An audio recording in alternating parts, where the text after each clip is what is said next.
tell you about my superhero. This is a picture of my mom getting her very first tattoo. In this picture, she's 62, and this was my retirement present to her. So my mom is not necessarily like a tattoo person. She's not someone who, would be the first in line to get like full sleeves or whatever. This was her first tattoo. My mom is an incredible public servant. She spent 40 years running the state and federal rental assistance program in Massachusetts, where I grew up. And during those years, she was working full time and raising me and my brother. And, me and my brother, we were a lot. So it was a handful. And so my mom, she didn't have a lot of time to pursue her own interests, right? Little spurts here and there. But I think that she really didn't take time for herself. And I don't think she really believed in herself for a lot of her life, too. And it wasn't until I was heading off to college, and she realized they were about to be empty nesters, and she and my dad probably needed to get a hobby, because they didn't have much to do when all the kids were gone. So she decided to start trying to find some ways to volunteer and just, fill up their time. She didn't really have a real agenda in this, but she just knew she needed a hobby.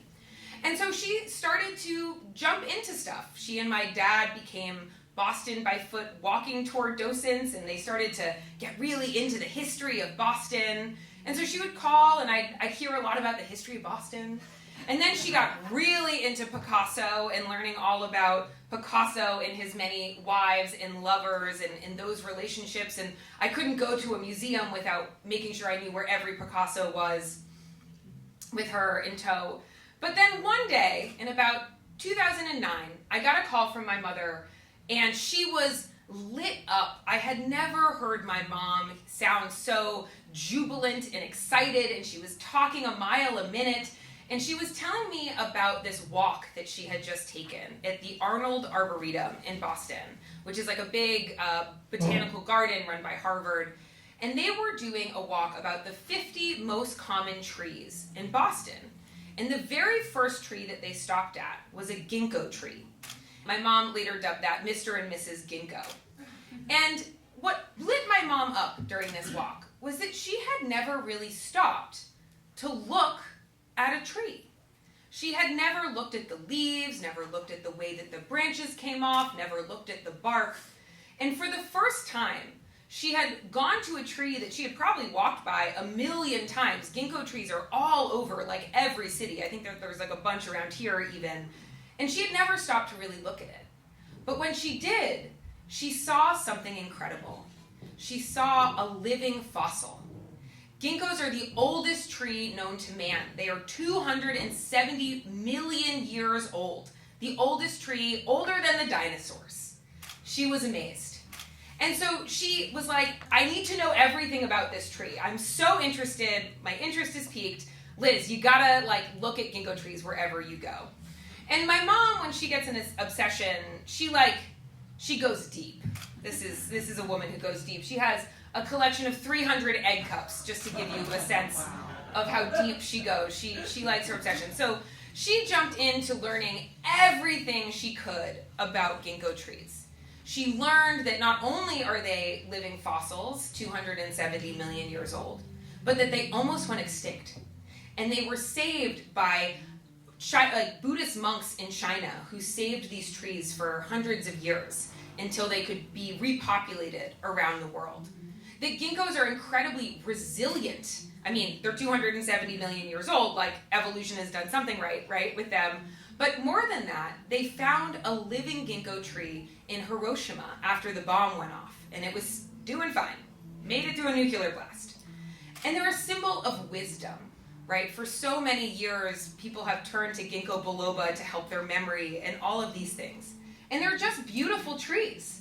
And so my mom was absolutely obsessed. She said she had to spread ginkgo-ness wherever she went because she wanted to make sure that everyone would be as amazed by these trees as she was. So I couldn't take a walk with my mom without going very slowly because every tree we would find, she would stop and show me about all the buds and the branches. And it made me slow down and look at the natural world around me in ways that I had never looked before. My mom started teaching a class about ginkgos at the Osher Lifelong Learning Institute at UMass Boston.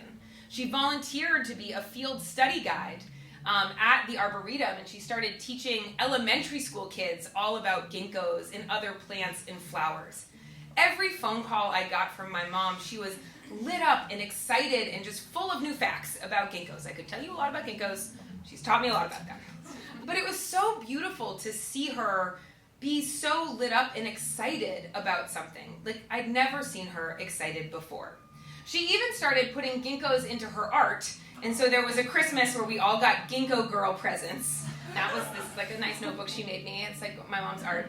And it was just so cool to see my mom stepping into her creativity, into her intelligence, into her learning. And it even informed where we traveled, because now my mom had to go see all the famous ginkgo trees everywhere. So one year we decided to go to Bartram's Garden, which is the oldest arboretum in the United States. It's right outside Philadelphia, because we had to go see America's oldest ginkgo tree, this tree that has been around for hundreds of years. And my mom was just so excited. We were talking to the guide at Bartram's Garden, and he was like, "Oh yeah, I love ginkgos too. I even have a ginkgo tattoo." And he pulled up his leg and he showed us this beautiful viney ginkgo tattoo that he had on his leg. And at that point, my mom turned to me and joked, "Wow, I'm so obsessed with ginkgos, I should get a ginkgo tattoo too." And I knew my mom was never, ever going to actually do that on her own. And so I realized, this is the perfect retirement present to get my mother. So I Googled Boston's best tattoo artist, and I bought my mom a gift certificate to Fat Ram's pumpkin tattoo in Jamaica Plain. And a couple months later, my mom and I were at the tattoo parlor with Fat Ram, as she, was such a trooper getting her first tattoo, telling Ram all about ginkgos and spreading ginkgo-ness. And, to this day, I can't walk by a ginkgo tree without thinking about my mom. Not just how awesome she is and how much I love her, but about the lesson that she has taught me through her love of ginkgos. Both that you can always find something new to learn about. You just have to be curious, and you have to look, and you have to let those questions just keep coming, and you never know where it's going to lead you. And you can be resilient. I don't think my mother could have ever imagined in her life that she would become a ginkgo expert or a Picasso expert or a, Manny expert on egg cups. She's an egg cup expert as well. But my mom has found herself through learning all of these new things and being curious. And it taught me that at any age, you can reinvent yourself. You can always be learning and always be growing. And so that's what I think when I see ginkgos. And I even now text my mom pictures every time I walk by the ginkgos in my neighborhood and keep her posted on where they are in their blooming cycle. And so a couple years ago, I decided I too wanted to join this Spread Ginkgo-ness Club and get a matching mother and daughter tattoo, just like my mom. So I have a tattoo on me always, so I can always remember the lessons that my mom has taught me through her love of ginkgos. And that is why my mom is my superhero. Yay! That's the superhero story. Love you, Mom.